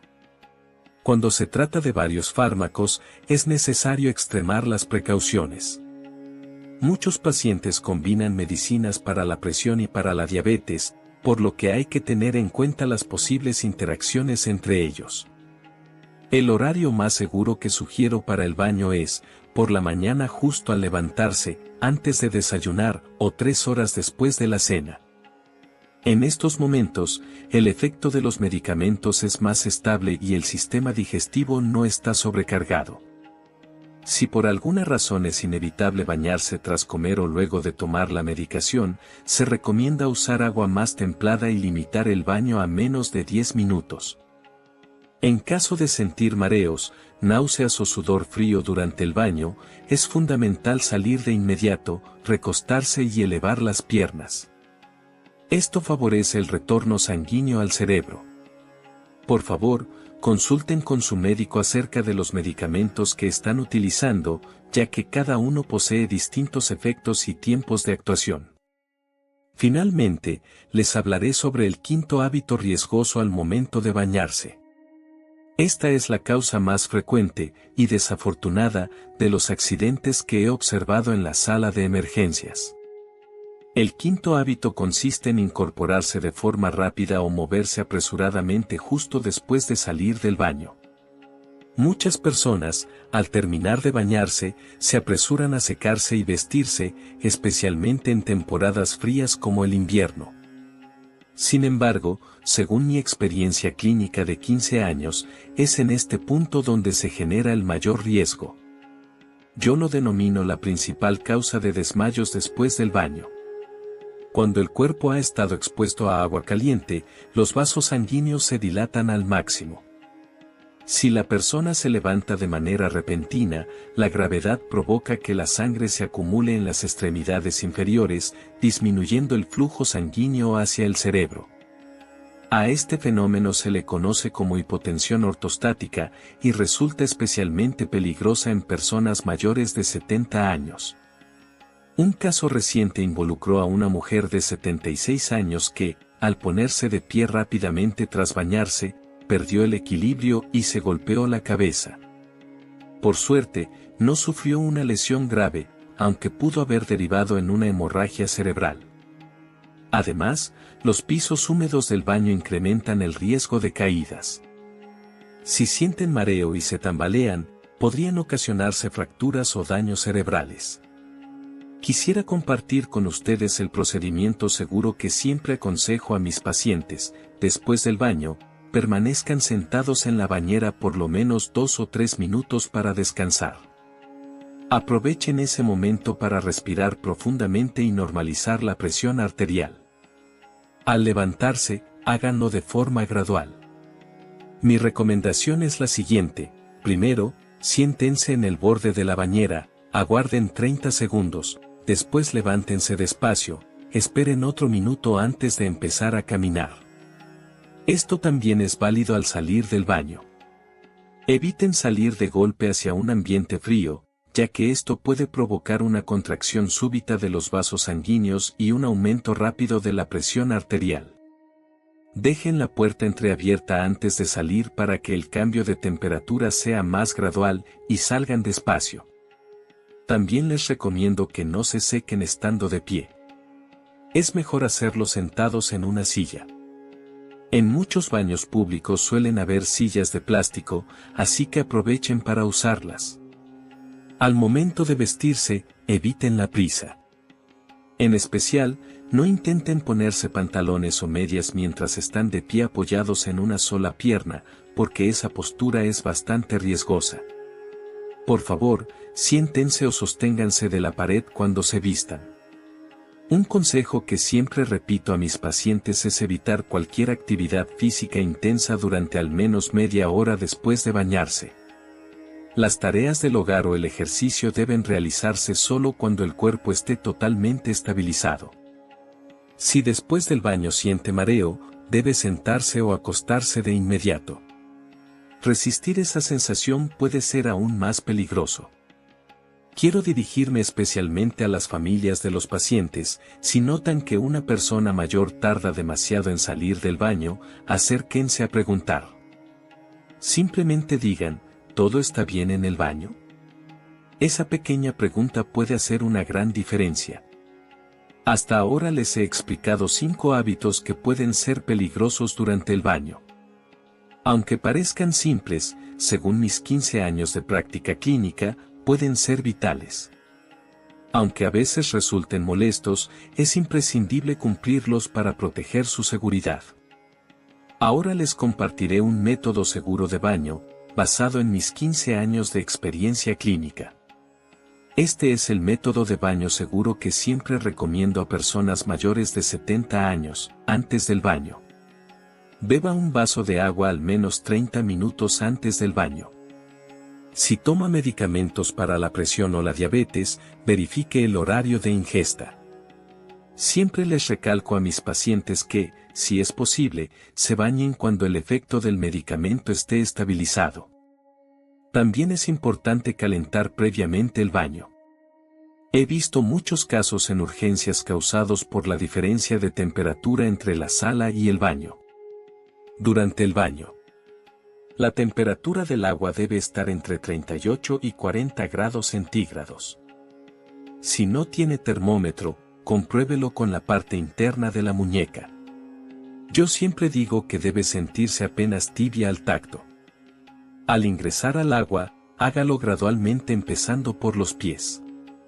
El orden que recomiendo es, tobillos, pantorrillas, muslo, cintura, tardando unos 5 minutos en total. No se bañe más de 15 a 20 minutos. En mi experiencia, es muy beneficioso tomar una breve pausa en medio del baño para descansar fuera del agua. Durante el baño, si nota los siguientes síntomas, detenga el baño inmediatamente. Mareos. Palpitaciones. Náuseas. Sudor frío. Dificultad para respirar. Todos son señales de alarma que envía el cuerpo. Después del baño, hay que tener aún más precaución. Nunca se levante bruscamente al salir de la bañera. Siempre explico a mis pacientes que deben sentarse en el borde de la tina durante 2 a 3 minutos y luego levantarse poco a poco. Al secarse el cuerpo, hágalo sentado, no de pie. Use activamente la silla de plástico del baño. Lo mismo aplica al vestirse, no se pare en un solo pie para ponerse la ropa interior o pantalones. Hágalo sentado o apoyado contra la pared. Después del baño, beba suficiente agua. Recomiendo beber al menos 400 mililitros, 2 vasos, repartidos en los siguientes 30 minutos. Situaciones en las que hay que tener especial precaución. Evite bañarse si tiene gripe o fiebre. He visto en urgencias muchos casos graves que ocurrieron cuando el sistema inmune estaba debilitado. Si su presión arterial está más alta o más baja de lo normal, también es mejor evitar el baño. En esos estados inestables, el baño puede provocar cambios peligrosos. Nunca se bañe después de haber bebido alcohol. En mis 15 años de experiencia, no he visto una combinación más peligrosa que el alcohol y el agua caliente. ¿Cómo pueden ayudar los familiares? Siempre les digo que es importante que se preocupen activamente por la seguridad de baño de los adultos mayores. Si el baño dura más de 30 minutos, verifiquen cómo está. Colocar alfombras antideslizantes y agarraderas es una excelente medida. Si el adulto mayor se siente mareado o muestra síntomas extraños después del baño, acuéstelo de inmediato y elévele las piernas. Hoy, como especialista en cardiología circulatoria con 15 años de experiencia, les he compartido en detalle 5 hábitos de baño peligrosos que las personas mayores de 70 años deben evitar. Resumiendo, no se meta de golpe en agua caliente. No se bañe por más de 30 minutos en agua que exceda los 40 grados centígrados. Beba suficiente agua antes y después del baño. Evite bañarse justo después de comer o tomar medicamentos. No se levante bruscamente ni haga movimientos repentinos tras el baño. Finalmente, quiero destacar algo fundamental: la mayoría de los accidentes pueden evitarse. Con un poco de cuidado y el conocimiento correcto, es posible bañarse con seguridad. Espero de corazón que puedan disfrutar de una vida más larga y saludable adoptando hábitos seguros en el baño. ¿Le ha sido útil la información compartida hoy? Comparta este video con sus padres, abuelos o cualquier persona mayor cercana. Un pequeño acto puede salvar una vida. Hoy mismo, cuando llegue a casa, revise su baño. ¿Cuenta con alfombrillas antideslizantes? ¿Tiene instaladas agarraderas? ¿Está la temperatura adecuadamente controlada? Además, hable con sus seres queridos sobre las prácticas seguras para bañarse que les he explicado hoy. Cuidarnos mutuamente es la expresión más auténtica del amor. Después de atender a numerosos pacientes, confirmo algo con seguridad: prevenir es mucho más importante que curar. Estoy seguro de que estos simples consejos que les he compartido contribuirán a que envejezcan de manera más saludable. Les deseo sinceramente una vida larga y plena gracias a un baño seguro. Muchas gracias. Amigos, este asunto impacta directamente en la movilidad y en la calidad de vida durante la tercera edad de todos los adultos mayores. Les pido que lean hasta el final, ya que se trata de un tema crucial relacionado con la salud. Frecuentemente mencionamos que el huevo es una excelente fuente de proteína y consumir uno al día está bien, pero ¿sabían que cuando el cuerpo empieza a desgastarse y los músculos disminuyen, un solo huevo podría no ser suficiente? De hecho, investigaciones científicas señalan que ciertos alimentos específicos facilitan la absorción de proteínas y el fortalecimiento muscular mucho más que el huevo, incluso hasta 10 veces más. Esto no es un simple rumor, sino una situación que cada vez se observa más en el ámbito clínico. He visto muchos adultos que hace solo 6 meses subían y bajaban escaleras sin problemas, pero que ahora, tras una caída, ya no pueden levantarse y han tenido que ser trasladados de emergencia al hospital. ¿Sabes quién está detrás de este problema? La respuesta es la sarcopenia. Este enemigo invisible pone en peligro la salud de las personas mayores, causando una pérdida muscular acelerada que las vuelve débiles y vulnerables. Incluso actividades cotidianas, como subir escaleras o cargar objetos pesados, se vuelven complicadas, en casos severos, hasta girarse o levantarse de la cama representa un desafío. El riesgo de caída se incrementa, lo que puede derivar en hospitalizaciones y periodos prolongados de reposo en cama.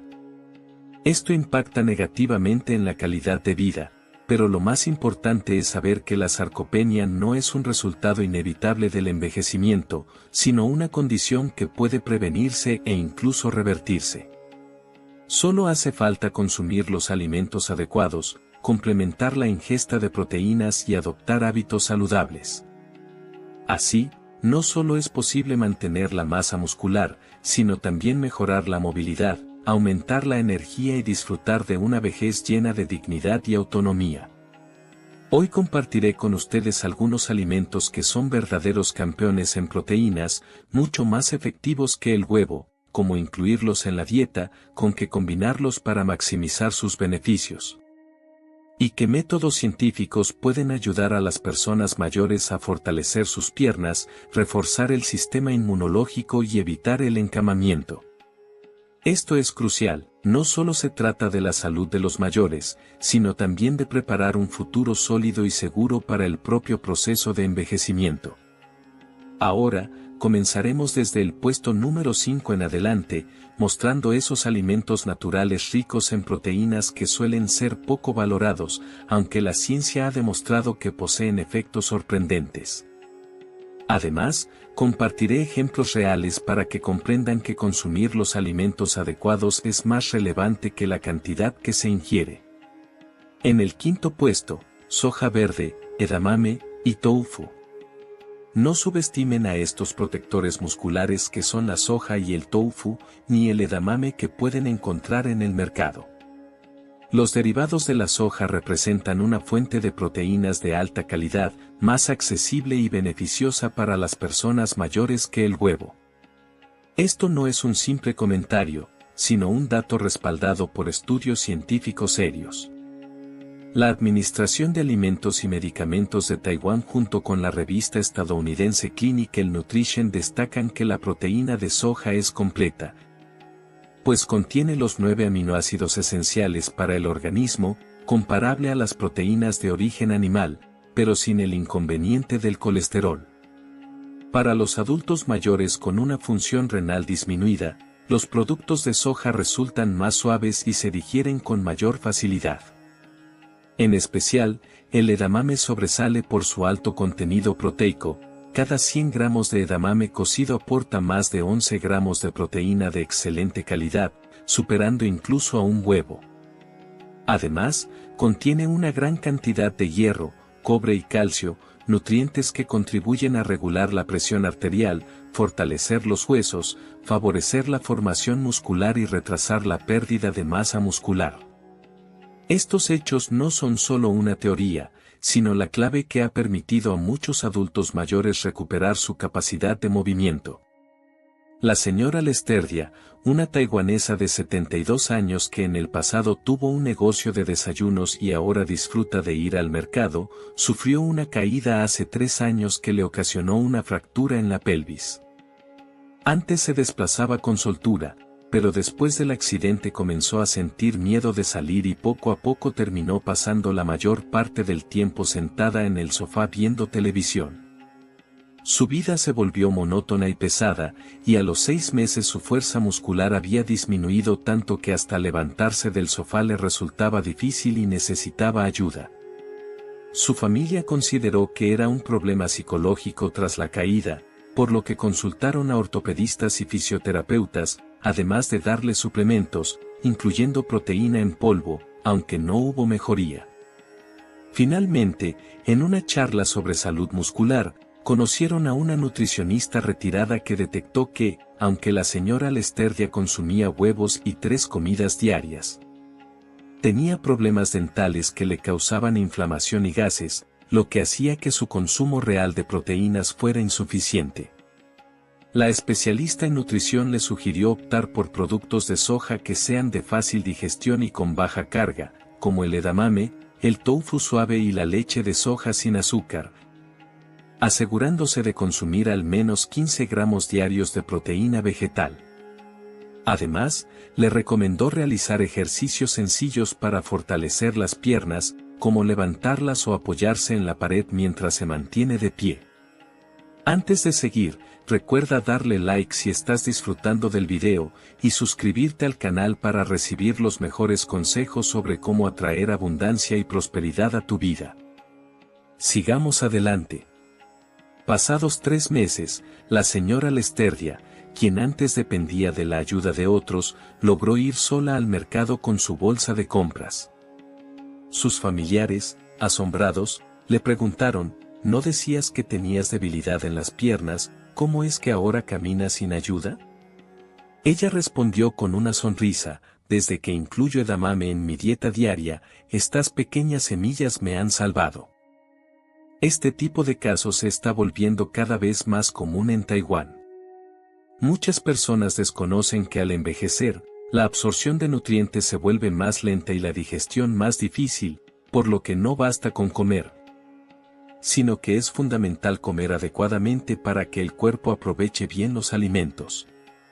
Como el huevo contiene colesterol, muchos adultos mayores lo consumen en poca cantidad y no lo aprovechan bien. En cambio, los productos derivados de la soja representan una opción más segura y constante, especialmente el edamame, que carece de colesterol y es rico en fibra y minerales, constituyendo un superalimento ideal para preservar la fuerza muscular en las personas mayores. El tofu es muy adaptable en la gastronomía, puede incorporarse en sopas, al vapor o en ensaladas, sin resultar pesado y siendo sencillo de consumir de forma habitual. Por eso, si algún adulto mayor en tu hogar comienza a mostrar debilidad en las piernas o dificultad para mantener el equilibrio al caminar, no deberían depender únicamente de suplementos o medicamentos. Incorporar un poco más de edamame y tofu en su alimentación diaria puede ser un buen inicio para preservar la capacidad de moverse con libertad. Un plato de sopa tibia con tofu o un vaso de leche de soja sin azúcar podrían ser justo el impulso que necesitan para recuperar su energía. En cuarto lugar está la pechuga de pollo, una fuente de proteína natural con la tasa de absorción más elevada. Cuando pensamos en proteínas, muchos recuerdan primero al huevo, pero para numerosos expertos y nutricionistas, la pechuga de pollo es la verdadera campeona. No es solo una moda, sino que su efectividad está comprobada. La pechuga de pollo aporta entre 23 y 25 gramos de proteína por cada 100 gramos, con muy poca grasa y un bajo contenido de colesterol, lo que la convierte en una de las proteínas animales más limpias y fáciles de asimilar por el organismo. Aún más relevante es que su perfil de aminoácidos es muy parecido al humano, lo que hace que su absorción sea sumamente eficiente, superando incluso a la proteína de suero o a otros suplementos. En otros países, entidades como la Sociedad Estadounidense de Medicina Deportiva, El Instituto Acheson y la Asociación de Nutrición Deportiva de Taiwán aconsejan que las personas de mediana edad y mayores consuman diariamente entre 1.2 y 1.5 gramos de proteína por cada kilogramo de su peso corporal. El pollo, en particular la pechuga, satisface esta necesidad de manera ideal sin generar una carga excesiva para los órganos internos. Un ejemplo claro de esto es el caso del señor Carl, residente en Changhua. Carl tiene 68 años y, antes de jubilarse, trabajaba en la construcción, realizando mucho esfuerzo físico en su juventud, por lo que tenía piernas fuertes. Sin embargo, no esperaba que, a solo 3 años de haberse retirado, sus piernas comenzaran a perder fuerza. Antes subía escaleras sin dificultad, pero ahora se cansa incluso al subir un solo piso. Lo más preocupante es que ha sufrido 2 caídas, en ambas ocasiones sin impactos fuertes, sino porque sus piernas se debilitaron y no pudo mantener el equilibrio. Al principio, su familia atribuyó esto a la edad, pero el médico le diagnosticó una sarcopenia moderada, con una masa muscular inferior a lo normal. El médico le ofreció 2 alternativas: consumir medicamentos o enfocarse en la alimentación y la actividad física. El señor Carl, con un carácter decidido, expresó: no deseo depender de medicamentos toda mi vida, prefiero mantener mi independencia. Su nuera, tras buscar abundante información en Internet, optó por introducir en su dieta un alimento sencillo y efectivo, una ración diaria de pechuga de pollo cocida, triturada y mezclada con arroz, que él consumía una vez por la mañana y otra por la noche. Dado que el señor Carl tenía dificultades para masticar, adaptaron la preparación utilizando una olla a presión.